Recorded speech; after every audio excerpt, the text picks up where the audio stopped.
Chairman, let me thank you very much. My Lord, congratulations. Chairman has cautioned. But, my Lord, cost of litigation by the day has become very expensive. Legal Aid Commission came in as a stopgap. Unfortunately, they lack the resources to represent clients. So today you have in courts unrepresented litigants. Would you consider fashioning out a very simple procedure which can take care of unrepresented litigants? Thank you. Thank you very much, Honorable Chair. The legal aid is an orphan. The legal aid board is an orphan, like the prison service. Now the prison service, they are getting some parents, but the legal aid remains in the doldrums. It is true that cost of litigation is now very high, and it's become very, very high. Higher as a result of the delays that are occasioned in the courts, so that even small, minor offenses in the criminal realm, small claims in the civil realm, still have to follow a long queue. So litigation is now very expensive. And when you look at the persons who patronize the legal aid, you realize that, but for the fact that they don't have the means, they wouldn't go there, because they are very much under-resourced. So it is something that I have discussed since I started acting. I have discussed with the Attorney General, and we are trying to find a way of resourcing the legal aid.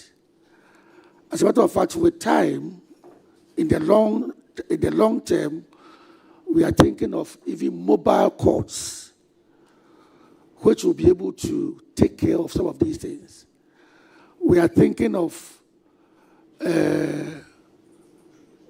I was telling somebody that maybe the president even stole his the 24-hour economy idea from the judicial service, because we have planned for some time now to introduce courts around the clock so that we can have night courts. And then, see, all these are supposed to augment the legal aid situation.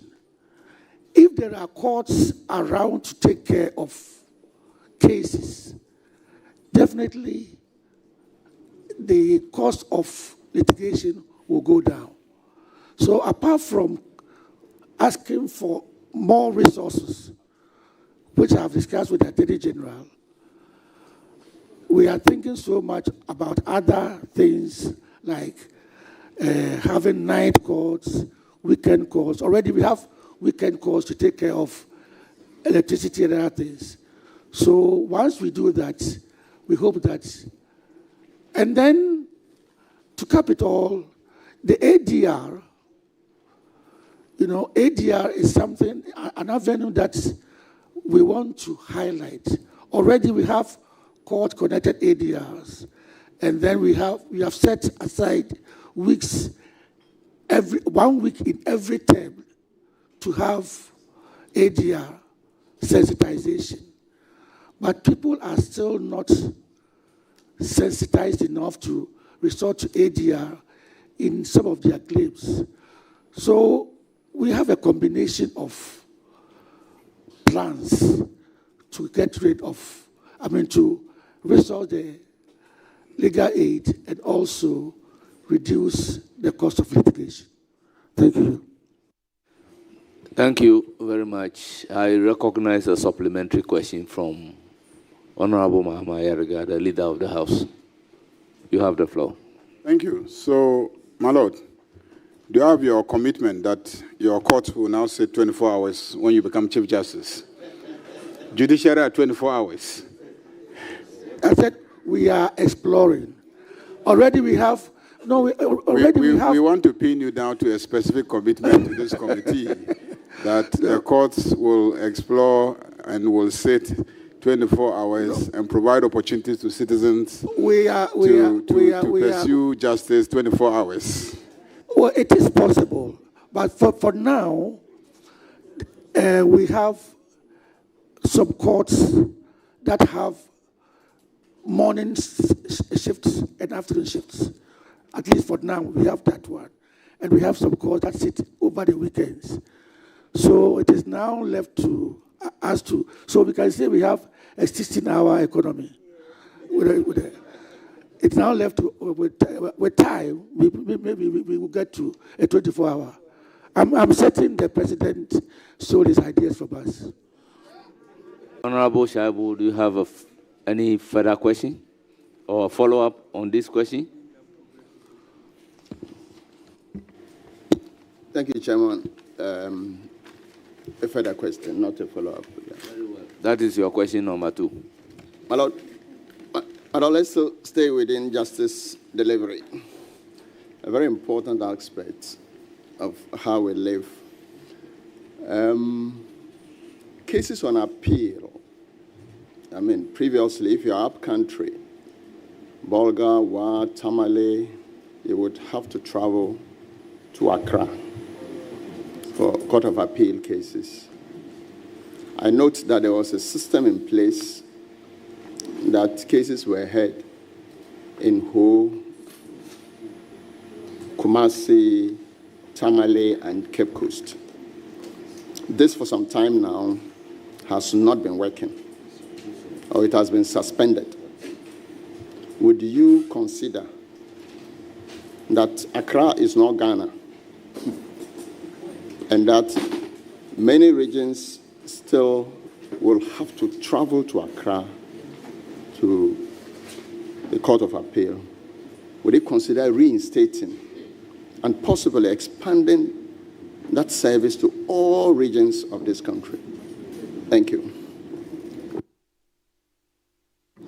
Thank you, Mr. Chairman. I think with all due respect to the questioner, I think the question is not factually correct. Yes, we used to have Court of Appeal sitting in certain regional capitals that are not where we don't have them now. But it is not true that all the other regions have been suspended. No. Now we have a Court of Appeal in Accra, as usual. We have a Court of Appeal in Kumasi, where we have accommodation. So they are residents there. The judges, there are 10 judges of the Court of Appeal who are in Kumasi, resident there, dealing with cases in the Ashanti region, Brong-Ahafo, and the north. We have 5 dedicated Court of Appeal judges for Eastern and Volta regions. Dedicated in the sense that they are assigned to only the Court of cases from Eastern and Volta regions. So the Court of Appeal sits in Koforidua. Then a court of appeal sits in Secondary to take care of Central and Western regions, and then the Western North. So we have at least 4 courts of appeal. That is Accra, Kumasi, Koforidua, and Secondary. These are the 4 places that we have our cases. But whilst because there is accommodation for the judges in Kumasi, they are resident there. The dedicated 5 for Eastern and Volta are living in Accra, but they go to Koforidua 1 week in a month. 1 week in a month. They will go and sit there 1 week in a month. Then those who are for Secondary also go to Secondary and deal with cases 1 week in a month. Now, Tamale and the North don't have resident judges there, but they are also served by the judges in Kumasi. But you see, because of distance and then even costs, any time the 5-member committee, judges, the panels goes to Kumasi, goes to Secondary, the service spends 38,500 cedis or 40,000 cedis on them in terms of hotel accommodation, transportation, and all other logistics. Koforidua, if the 5-member go, it's the same thing, around 40,000 cedis. But you see, going from here to Koforidua is so easy, even though it is risky and inconvenient. It is still short. The Kumasi people found it very difficult to go to Tamale, where they would meet the judges. So they were doing virtual hearing. The virtual hearing was started at the time of COVID, and we realized that it is a very good way of doing things. So Kumasi and the North were communicating only by virtual hearing. And then, but when I started acting, I realized that the virtual hearing was not very convenient because of the interconnectivity. There were breaks in transmission and other things. So I actually spoke to the Judicial Council. We went to see the Minister for Communications, that is Honorable Sam George. And now we have the interconnectivity is so good that even now we don't go to Secondary again. We do virtual hearing of appeals for Secondary. So now instead of incurring 40,000 cedis in a month, we do virtual hearing. So it is something that the lawyers are very, very happy about. For now, the judges stay in Accra, and then the parties meet in Koforidua. So even if the lawyers in the case are in Accra, they still have to go to Secondary to take part in the virtual hearing. Now, what we are aiming at is a situation where we can have persons, for example, Koforidua and Ho. We are trying to get to a situation where lawyers will not go from Koforidua, Ho to Koforidua, but they can also have a hearing whilst they are in Ho, so that the judges will be in Accra, the parties could be in, one of the parties could be in Koforidua, another party will be in Ho, or Cape Coast lawyers can sit in Cape Coast and listen in and take part in it.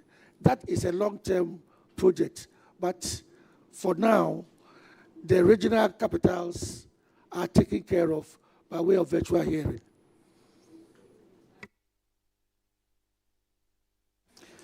Any further question? Yes, Chairman. Please do. I see my Lord is getting into virtual stuff. So let's move on to empaneling of judges at the Supreme Court. First of all, what goes into the thinking when you are empaneling judges? And given that the human element of it raises some questions, would you consider looking at an automated system of empaneling judges at the Supreme Court? Thank you. Yes, my Lord. Thank you, Honorable Chair. Empaneling creates a lot of anxieties among people. There are lots and lots of people suspicions about for judge shopping, persons who are, some judges are not empaneled and other things. I think to get rid of such suspicions, we should be able to consider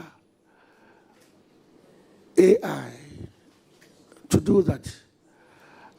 I am not very AI, but I know that those who know about AI tells me that if you are able to feed the computer or AI with information about judges, their philosophies and everything, the AI should be able to do empaneling based upon the things that we have fed it with. And I think it is done elsewhere, so we can try it. But what actually goes into the used to go, I wouldn't be able to say for some time now what. But when I joined the bench, when I joined the Supreme Court bench, we were about 16. And then when at the Supreme Court, we know everything is based upon seniority. We have persons we refer to as seniors. Then we have the middle, and we find the juniors. There is no derogatory. None of the words is complimentary or derogatory. It only shows when a person was appointed. So I will be the most senior. It doesn't mean I'm the best. Somebody may be the most junior because he was appointed to the Supreme Court only yesterday. But that is how we had this classification. So any case, we had the seniors. So any case that we wanted to empanel, you find one senior. Since we sit in panels of 5, we have a senior, we have 2 middle, and 2 juniors. And that makes a panel. And it was done randomly. There were situations where if we are sitting in 7 and we want to believe that this is a matter that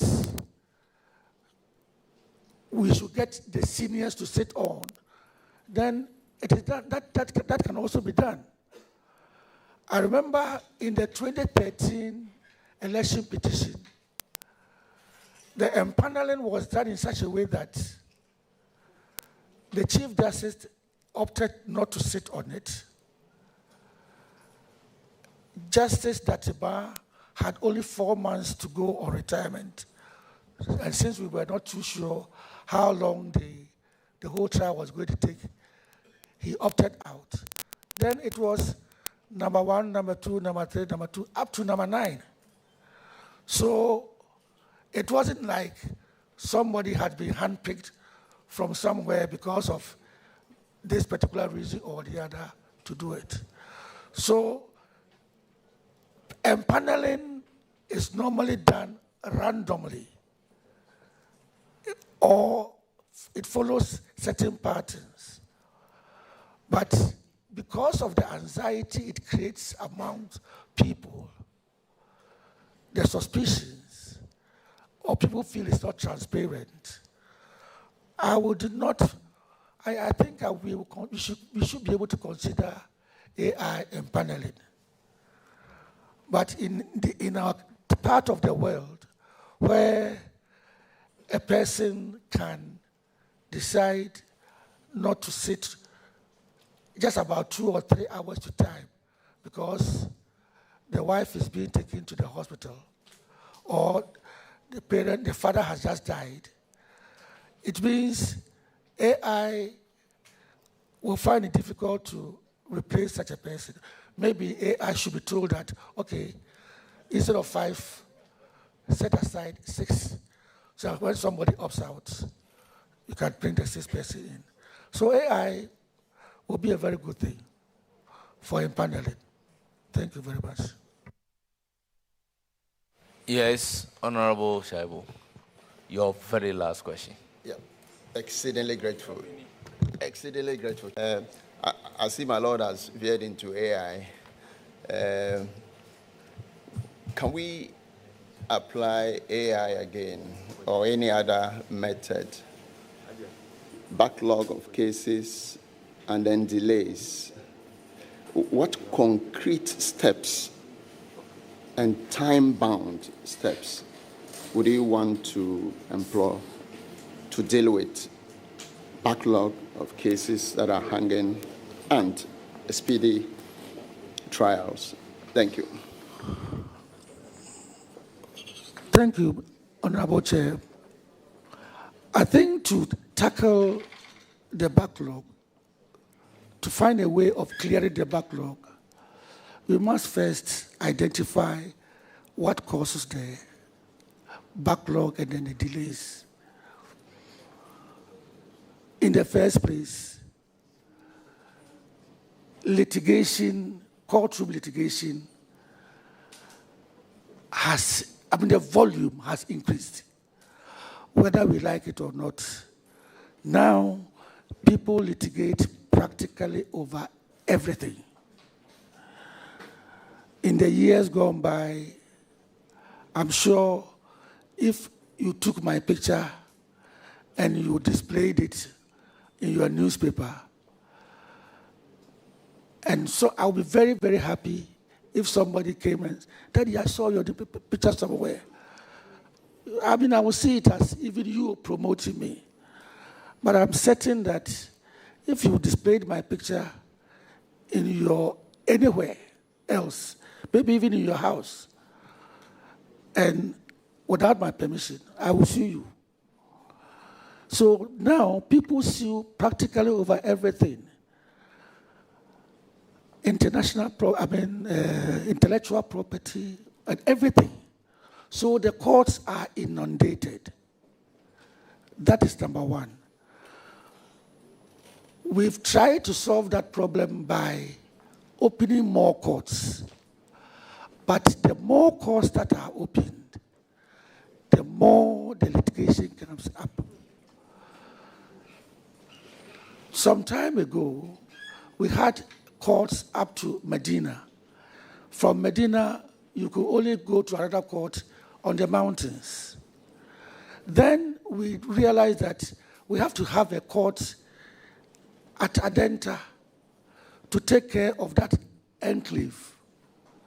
Now, courts in Adenta have more cases than courts in the law court complex. The threshold for every court should be about 250 cases.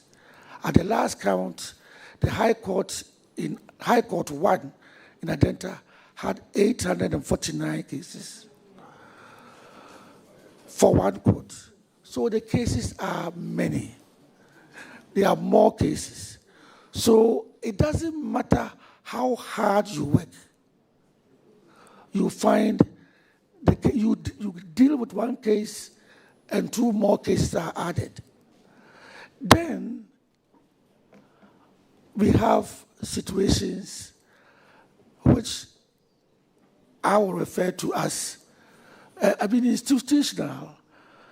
CI 47 was actually passed in 2004.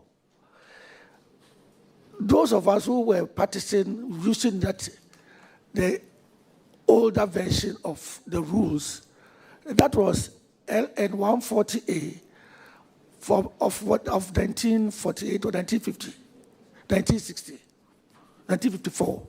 LN 140A of 1954. Between 1954 and 2004, when the new CI 47 came, lawyers were always referring to the White Book of London, of England, which had undergone several editions. But we still had our LN 140 of 1954. By the time we had the CI in 2004, CI 47, it was already dead at birth. It was outmoded at birth. So we have rules in the CI 47 which make it impossible for us to move forward. In this day and age of electronic e-service and everything, we still say that when a person issues a writ, it has to be served within 8 days. Now we have the Electronic Act, which makes it possible for you to do a service electronically. But the rules insist that as far as the originating process is concerned, it has to be served personally. So in this day and age of when everybody fears for his security, we still have bailiffs going around serving processes. So if we improved the rules, we have situations where applications that are filed, applications are filed and they stall proceedings in the trial courts. All these things are catered for by the rules. So if we are able to review the rules, and that is one of the things that I intend to do, to engage the Rules Committee, the Attorney General's Department, the Attorney General, not Attorney General's Department. I will be on his neck, and then I'm not going to kill him. I'm not going to kill him. I'll be on his neck, and then with the Rules Committee, so that we should be able to amend the rules to make it user-friendly, to take care of the technicalities so that trials can be sped up. As for the cases that are already in the back, that have been clogged, what we can do is that we should be able to track. Now we have a monitoring team, which I'm going to reinforce, that goes about tracking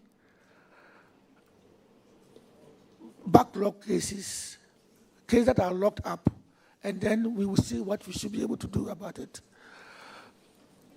This is not to say that there are no human elements in this.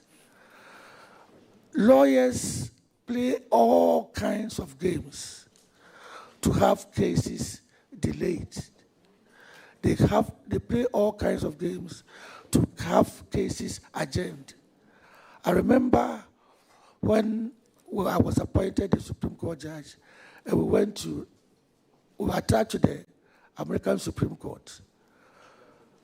They were surprised that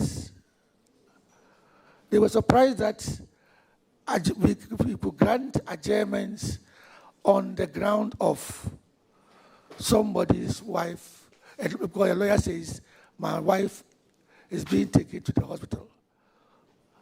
The judge asked us, are you a doctor? If your wife is going to deliver, you are the doctor, you don't need to be there. You have to come to court. And that is their system. But here, sometimes you have somebody coming to say, my father has died. 3 years later, he's asking for adjournment, and his father has died. 4 years later, the same father has died. How many fathers you have, you cannot really tell. So we see there's a human element to this. But we are going to work on all these so that we can have a reduction in the backlog of cases. Thank you, Mr. Chairman.